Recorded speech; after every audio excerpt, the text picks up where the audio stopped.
manhã. Mas eu acho que quem deve estar aqui na frente para pregar é o pastor Marcelo, lá de Suzano, que é um grande homem de Deus, que a gente conhece há muitos anos. Mais uma vez que foi convidado, então vou falar.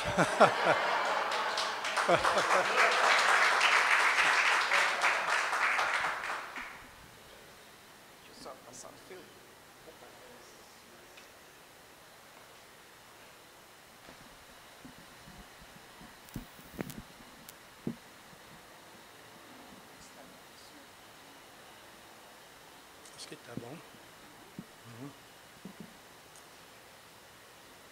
Mas São José dos Campos me traz muitas lembranças. Minha primeira visita no Brasil foi em 1955, quando eu vim participar no Congresso Mundial de Mocidade para Cristo. Não sei se alguém aqui tem essa idade de lembrar de Mocidade para Cristo, não, mas faz um tempinho. Mas eu vim com a ideia de sentir o chamado de missões, porque eu, sendo o diretor lá nos Estados Unidos, só com jovens, mas eu sabia que eu estava faltando um desafio missionário. Então, quando o congresso foi marcado para São José dos Campos, em 1955, eu aproveitei e vim para cá com a ideia de voltar e desafiar jovens para ser missionários. Mas eu cheguei aqui e o tempo era para ser 2 semanas, mas acabei ficando 3 meses, porque não consegui sair de São José dos Campos. Mas entre São José dos Campos e São Paulo, a atividade foi muito gostoso, intenso, sobre missões. Mas depois eu fui para Manaus, fiquei lá 1 mês também, com a finalidade de missões. E fiquei muito chocado em Manaus, mas depois voltei a São José, onde eu terminei meu ministério aqui no Brasil como delegado da Mocidade para Cristo. Então, nesse tempo aqui, eu consegui conhecer muitos jovens, mas todo esse tempo eu estava falando inglês, porque eu não falava português ainda. Mas tudo através de intérprete, e assim, de vez em quando soltando uma palavra em português, mas foi um tempo muito gostoso e eu fico admirado de ver São José dos Campos. Quando nós entramos hoje, pensei que a gente nunca ia chegar aqui na igreja para atravessar a cidade, porque, nossa, de 50 mil para nem sei o que é hoje, mas a diferença é muito grande. Mas é um prazer muito grande de estar aqui com os irmãos na igreja para trazer a palavra. E nossa finalidade, claro, é orar que o Espírito Santo fale aos nossos corações. Porque o culto não é uma diversão, é gostoso, tudo mais, mas a finalidade é para o Espírito Santo operar em nossos corações. E, então, eu espero que isso seja o resultado hoje aqui nesse culto. Eu agradeço a oportunidade de falar e creio realmente que, seja quem for o pregador, se pregamos a palavra, Deus vai falar com o nosso coração. Então, nós vamos fazer isso hoje nessa confiança e certeza que Deus vai mesmo falar conosco.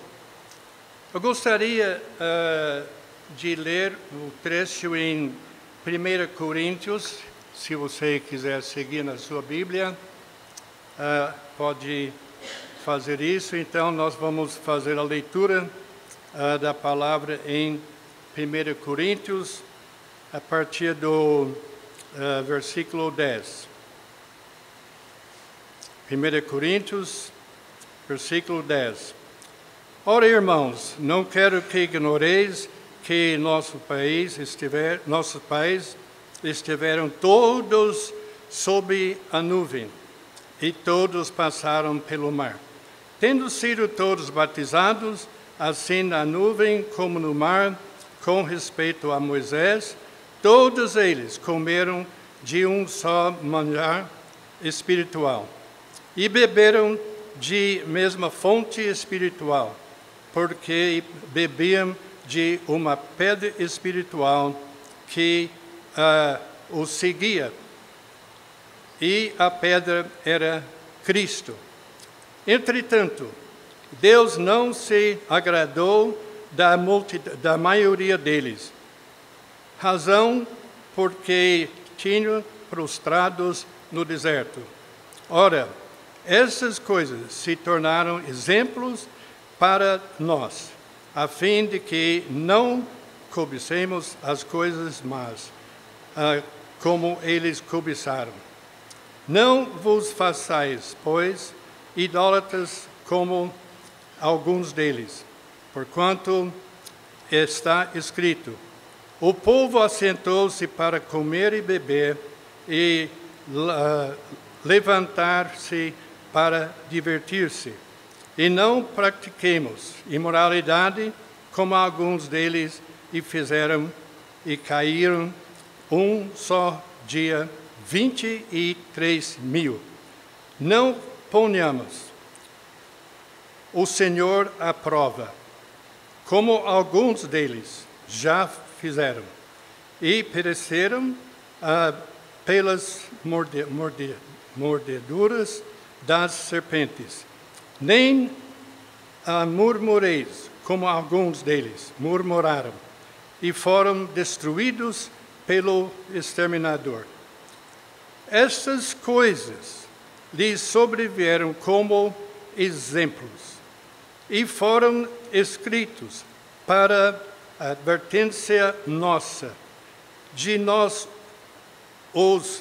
sobre quem os fins dos séculos têm chegado. Que Deus abençoe sua palavra, e então nós vamos partir para aplicar essa leitura à nossa vida, porque o que importa o que Deus fala aos nossos corações, através da sua palavra. Então, se vou pôr um título na mensagem, seria a ordem espiritual que Deus deseja. A ordem espiritual que Deus deseja. Então, vamos começar lá no comecinho da sua própria experiência. Agora, a sua experiência primeira com Deus deve ser o quê? A sua conversão. A conversão em Cristo. A conversão de aceitar Jesus como seu Salvador pessoal.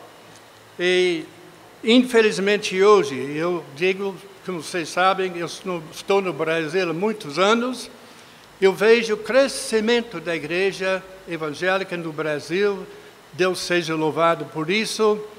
Eu vejo muitas igrejas, de muitas denominações, de muitos pensamentos, de muitas práticas que eu não encontro na Bíblia, mas as igrejas, algumas estão crescendo nessa base.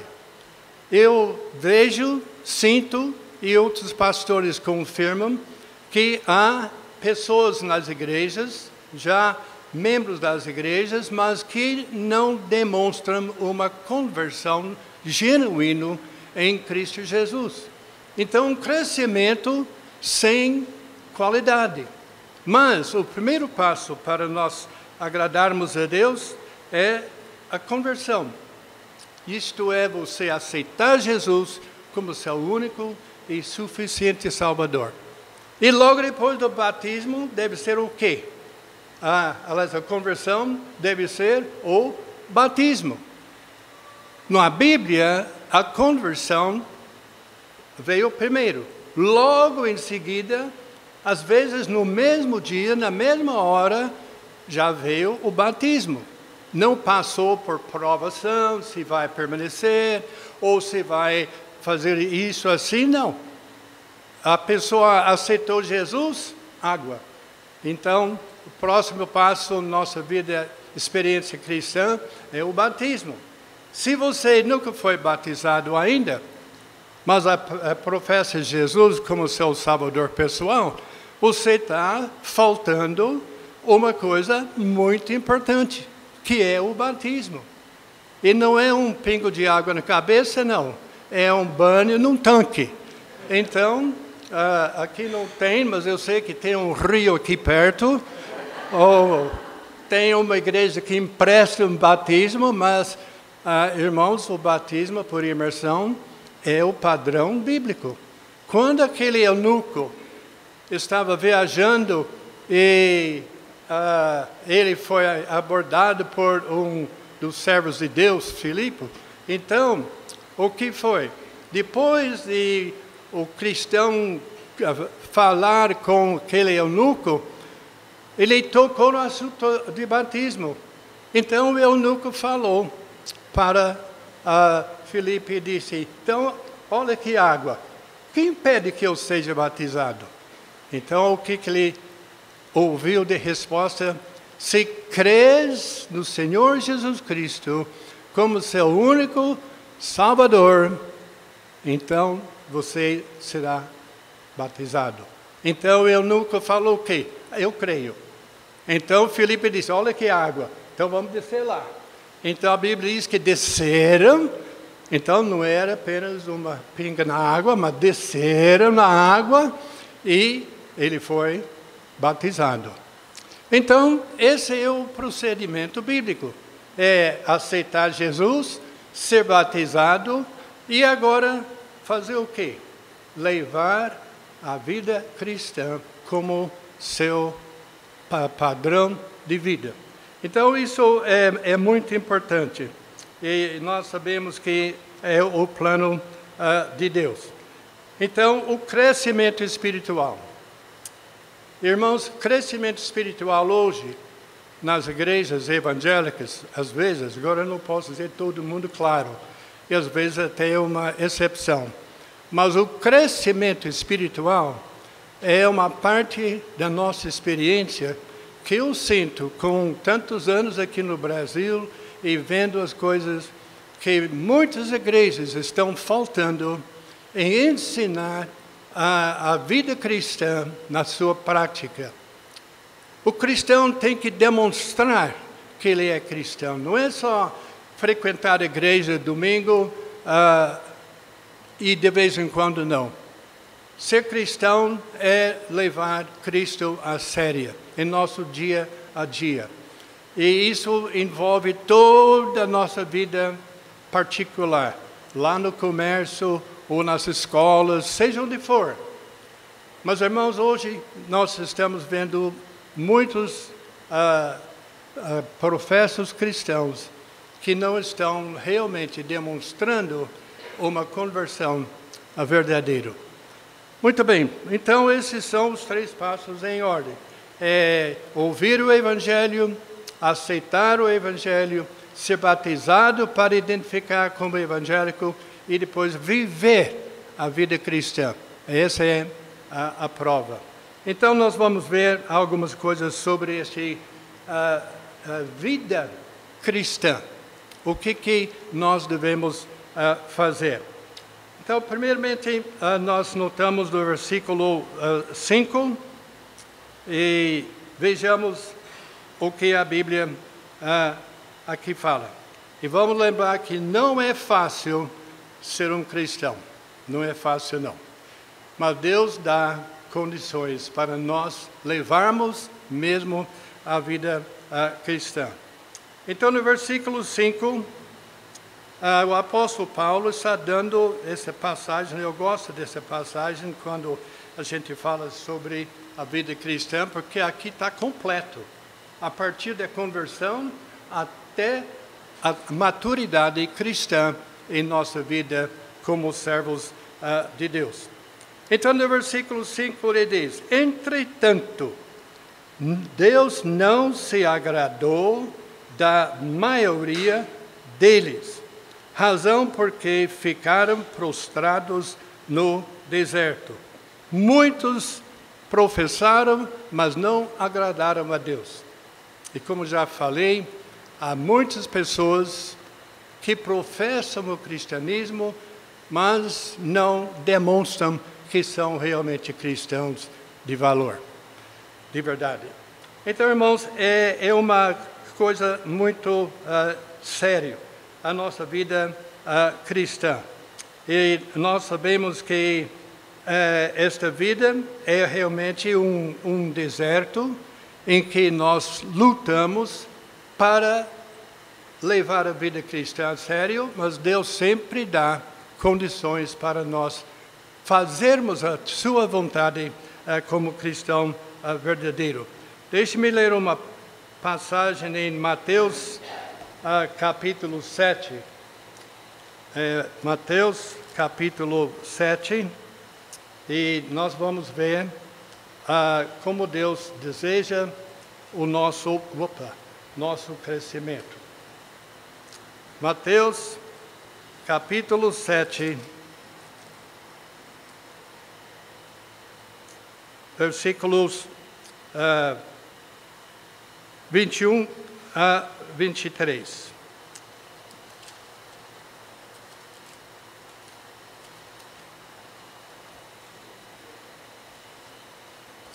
Nem todos os que diz Senhor, Senhor, entrarão no reino dos céus, mas aquele que faz a vontade de meu Pai que está nos céus. Muitos naquele dia hão de dizer-me, Senhor, Senhor, porventura não temos nós profetizado em teu nome? E em teu nome não expelimos demônios? E em teu nome não fizemos muitos milagres? Olha que coisa, pessoas professando a sua filiação a Deus, mas Jesus, vendo o coração, diz que vocês não são de mim. Então, só dizer que é cristão não é suficiente. O que é prova é a nossa vida, no nosso dia a dia. Muito bem, então essa é uma das experiências e provas da nossa vida cristã, de demonstrar que nós estamos seguindo a palavra como nosso padrão de vida. Agora, a segunda advertência, encontramos no versículo 6. Estamos nessa passagem em 1 Coríntios, agora o versículo 6. Ora, estas coisas se tornaram exemplos para nós, a fim de que não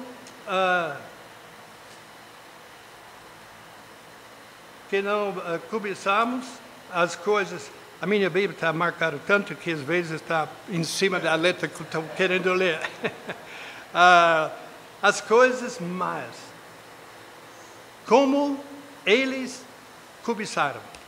Muito bem, então esse versículo 6 é uma advertência para nós hoje. Então nós precisamos de levar isso a sério. E temos que tomar cuidado, porque é muito fácil professar alguma coisa e não levar a coisa a sério.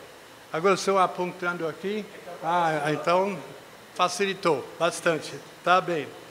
Mas a maioria das referências estão nesse capítulo mesmo, onde nós estamos em 1 Coríntios. Então, versículo 6, como diz, a advertência, e não cobiçar coisas más. Quais são as coisas más? Se um cristão não é cobiçar coisas más, como fala aqui claramente o apóstolo Paulo, então nós temos que examinar a nossa vida no nosso dia a dia. Lá onde você passa o tempo do seu dia, a maioria de vocês ainda estão na idade de trabalhar, não é? Ou é professor, seja o que for. Mas o importante é a nossa vida no seu dia a dia. Então, nós temos que aprender como diz aqui nesse versículo 6, no fim. As coisas más como eles cobiçaram. Então, irmãos, se você é professor em Cristo, você tem que tomar muito cuidado por aquelas coisas que você põe em primeiro lugar na sua vida.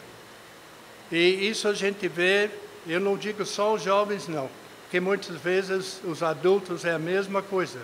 A gente vê pelo interesse das pessoas onde está o seu coração.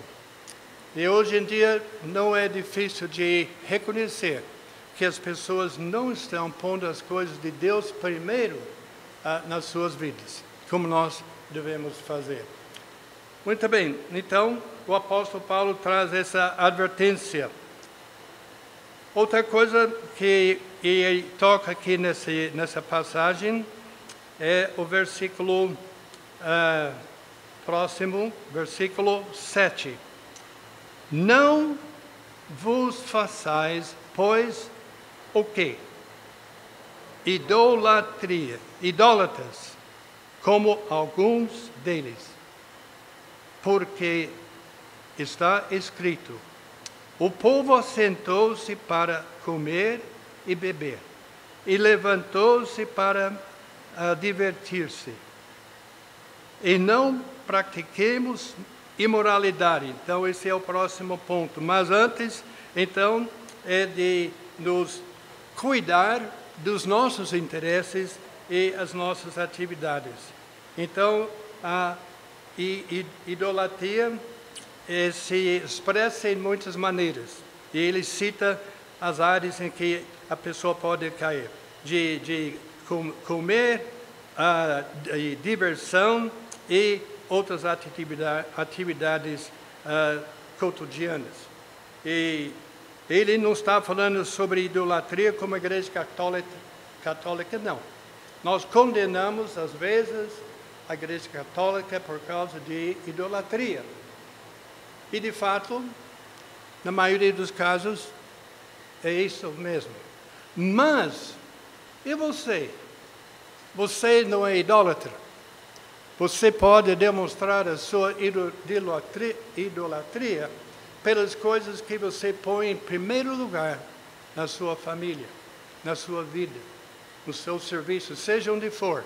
Então, ele dá essa advertência. Então, vocês vão reparar que nesse capítulo de 1 Coríntios, que é o capítulo dos crentes mais carnais, justamente os corintianos. Agora, isso não é um time de futebol, não. Aqui são o povo aqui na Bíblia. Eles eram pessoas carnais. E a carta de Paulo a 1 Coríntios é sobre essa carnalidade. Mas, infelizmente, ele alcançaria e atingiria muitos cristãos de hoje nas coisas que ele está advertindo. Então, nesse versículo, ele fala sobre o quê? Idolatria. Então, veja se você não é idólatra. E como já falei, não é idolatria católica, não. Idolatria no seu dia a dia.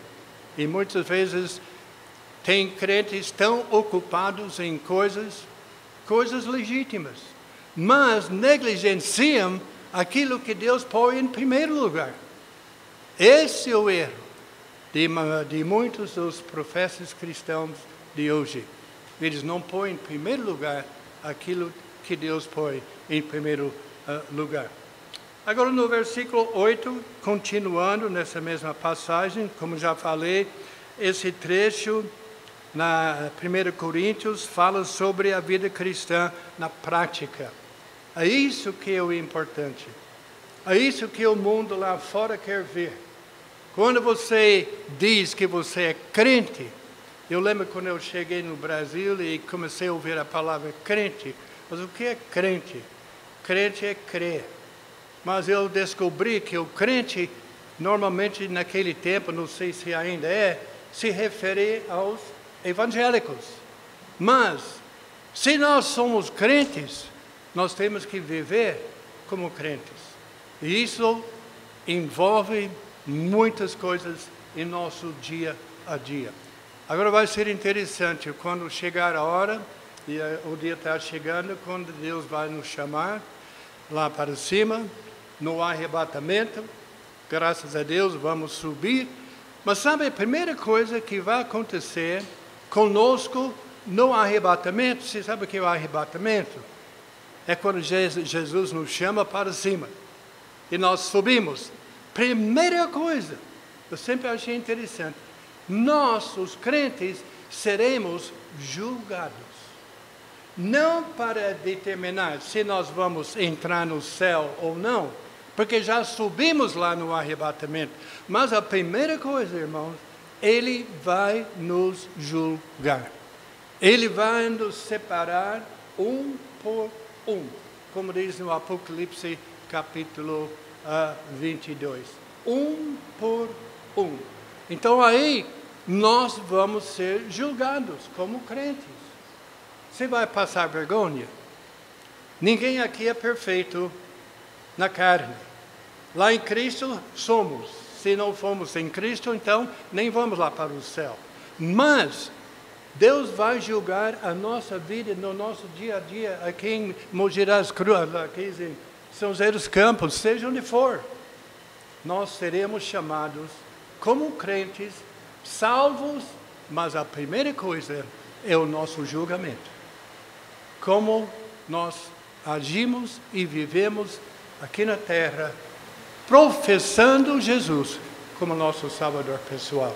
Muito bem, então, isso é o primeiro passo, o próximo passo, e na experiência que Paulo aqui está citando. Agora depois ele fala uma coisa meio chocante, no versículo 8. Não pratiqueis o quê? Imoralidade. Não pratiqueis imoralidade como alguns. Quantos crentes, quantos pastores não já caíram na imoralidade?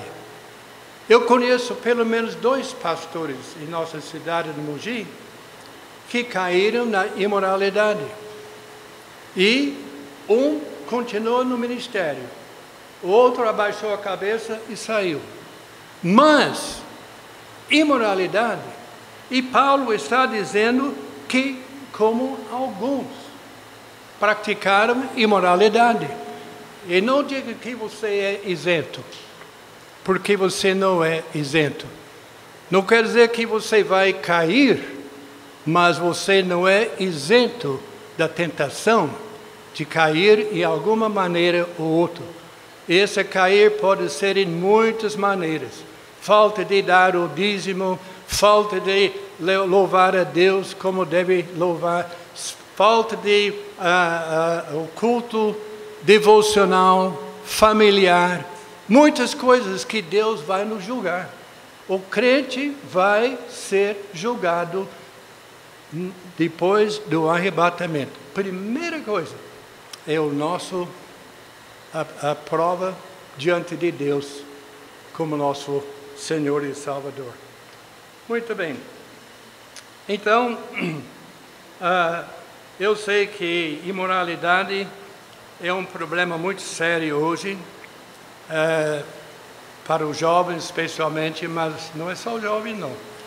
É qualquer um que tem essa carne como seu corpo. Somos sujeitos à tentação de imoralidade. E isso, infelizmente, é uma grande realidade. E nós sabemos que o pecado, desculpa, o pecado praticado não tem isenção. Se você caiu no pecado, então você vai ser julgado de acordo. Então nós sabemos que isso é uma prova, hoje em dia especialmente. Eu fico...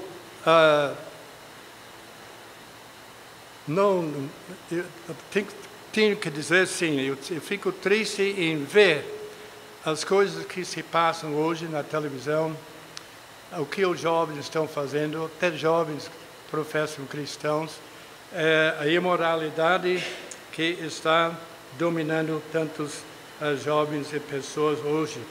Eu não sei se vocês lembram do grande pregador nos Estados Unidos, o Jimmy Swaggart. Ele foi um dos maiores evangelistas nos Estados Unidos no meu tempo, no tempo de Billy Graham, o grande pregador. O Jimmy Swaggart foi um homem de Louisiana que foi um dos mais comentados e mais ouvidos na televisão e pregações nos Estados Unidos. O que aconteceu? Ele estava indo para um culto onde ele ia pregar, mas ele tinha um dia sobrando até chegar. Então, entrou no motel, que nos Estados Unidos é onde a maioria das pessoas ficam quando estão viajando, não como no Brasil, que motel aqui tem outra conotação. Eu descobri isso há alguns anos atrás, mas nos Estados Unidos o motel é o lugar mais comum, mais conveniente para a pessoa ficar. Esse grande pregador entrou no motel e caiu na carnalidade e procurou uma moça e caiu no adultério. Foi um escândalo enorme nos Estados Unidos. Isso faz mais ou menos uns 20 anos atrás. Mas ele confessou totalmente o seu erro. Ele foi perdoado pela sua igreja, pela sua denominação, que continua hoje uma das maiores dos Estados Unidos, especialmente no Sul. Mas olha, um homem que pregava para milhares, caiu no adultério, no motel. Então, você pode dizer, mas eu não. Agora, a Bíblia diz que nós devemos nos cuidar. Agora, mais uma advertência aqui nesse trecho que Paulo está citando para o cristão, para a vida cristã, para a vitória na vida cristã. Então, ele está citando as possibilidades de você cair. Então, ele já citou, ou já citei. Então, no versículo 9, ele diz: não ponhamos o Senhor à prova, como alguns. Olha como ele sempre fala, como alguns. Então, ele está sempre ciente de que sempre há aqueles que caem, justamente naquilo que ele está falando. Então, ele repete mais uma vez, mesma frase, como alguns deles murmuravam e foram destruídos pelo exterminador. Então, nesse caso, outra vez, o pecado derrubou a pessoa e caiu.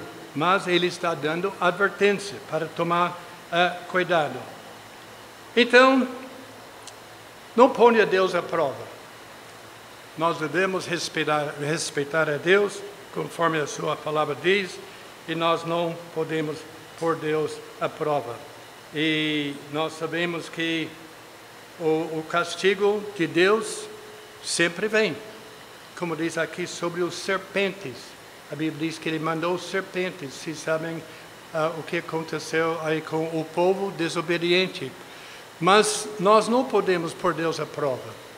Você pode pensar que você está escapando de uma coisa ou outra, mas você pode lembrar e ter certeza que há alguém que está sabendo. Eu tenho dois parentes meus, pessoas preciosas, e um é o meu próprio irmão. Ele foi criado no Evangelho. Nos Estados Unidos, ele casou, foi membro da igreja, foi diácono da igreja. Se você não sabe o que é diácono, mas é oficial da igreja.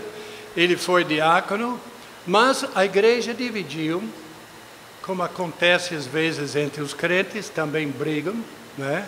E dividem, mas ele sofreu uma divisão na igreja, perdeu entusiasmo e interesse na igreja e se afastou e foi andando de volta no mundo.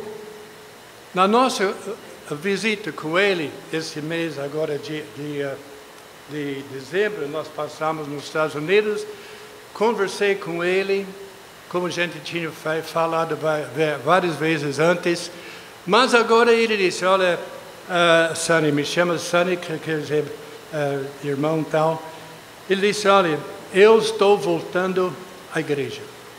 Eu dei graças a Deus por isso, mas sabe por que ele está voltando? Está morrendo de câncer. Então, mas voltou da igreja. Disse, eu estou indo à igreja, eu sei que eu passei muitos anos fora, mas eu creio que Deus me perdoa. Então, ele está agora, pela primeira vez em não sei quantos anos de vida mundana, ele voltou a frequentar uma igreja na pequena cidade onde ele mora. Mas, infelizmente, às vezes o crente acha que pode fazer qualquer coisa e Deus perdoa. Nós temos, eu e a Neuza, temos um sobrinho também que conhece o Evangelho. Eu batizei como jovem, mas ele está lá na Califórnia, naquele abismo de pecado da Califórnia. Alguém aqui da Califórnia? Não? Então, ele mora lá e ontem nós tivemos tempo com ele, conversamos com ele, citei um trecho da Bíblia para ele, mas ele sabe que ele está errado. Eu tive o privilégio de batizá-lo quando ele tinha mais ou menos 9, 10 anos de idade lá nos Estados Unidos. Mas hoje ele está longe do Senhor, lá na Califórnia. Mas pode contar, conforme a Bíblia diz aqui, não ponha o Senhor à prova. Você tem a tentação de uma coisa errada, não brinque com Deus, porque você vai pagar de um jeito ou outro, vai cair sobre a sua pessoa.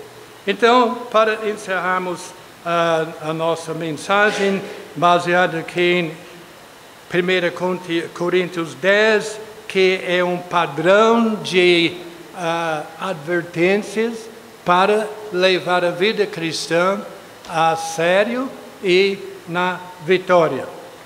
Então, ele diz no versículo 10, não murmurais. Não murmurais. É fácil dizer, mas é difícil às vezes de praticar ou de obedecer. Questionando a Deus é murmurar. Às vezes você chega diante de Deus e a primeira palavra você fala diante de Deus é why? Por quê? Então, às vezes, o crente faz isso. Mas por quê? Então, nós não entendemos, às vezes, as coisas que Deus deixa permitir na nossa vida, e nossa reação é, por quê? Mas isso não é a nossa instrução de Deus. Nós sabemos que a natureza humana sempre acaba com isso de por quê. A Bíblia fala então sobre a destruição aqui do exterminador. Versículo 11, então diz, estas coisas lhes sobrevieram. Que coisas? Todas aquelas coisas que eu estou citando. Estas coisas lhes sobrevieram como exemplos e foram escritos para advertência nossa de nós outros, sobre quem os fins dos séculos têm chegado. Muito bem, então, exemplo. Então, irmãos, pega a advertência aqui da palavra de Deus e veja o exemplo e a advertência que ele diz. O Senhor, no versículo 13, não vos sobreveio tentação que não fosse humana, mas Deus é fiel e não permitirá que sejais tentados além das vossas forças. Pelo contrário, juntamente com a tentação, vos proverá livremente de sorte que a possais suportar. Então, irmãos, não culpe a Deus pelos seus pecados. Não culpe a sua velha natureza pelos seus fracassos. Porque a Bíblia diz claramente que Deus nunca provou você além do que você poderia ainda vencer. Deus não nos criou para sermos vencidos, mas para ser vencedores. Então, esse é o nosso desafio do Senhor neste caso. Então, nós temos esses exemplos para o nosso bem. O Senhor Deus conhece nosso limite. No versículo 13, ele fala, deixa eu ver aqui, 12.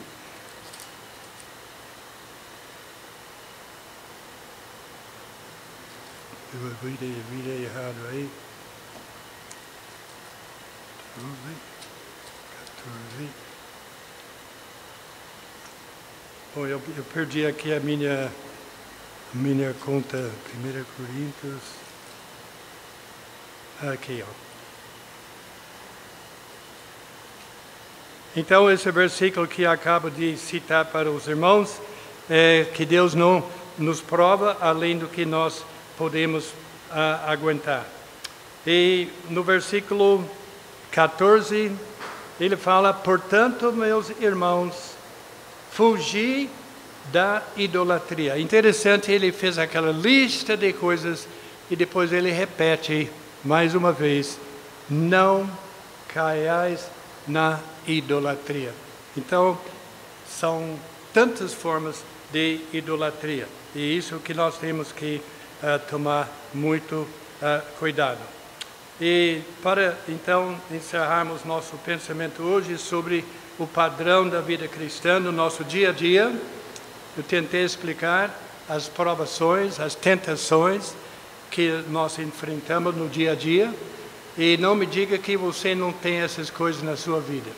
Então, seria a primeira mentira que você falou na sua vida. Porque nós somos sujeitos às tentações, às provações, todos os dias, enquanto nós estamos neste mundo, dado à carnalidade do homem. Então, nesse versículo 14, o apóstolo Paulo fala, portanto, irmãos, não caiais na idolatria. E que Deus, então, examine os nossos corações nessa manhã, pelo Espírito Santo, tocando nossa pessoa, porque nós sabemos que nós somos sujeitos a qualquer coisa que o inimigo possa trazer.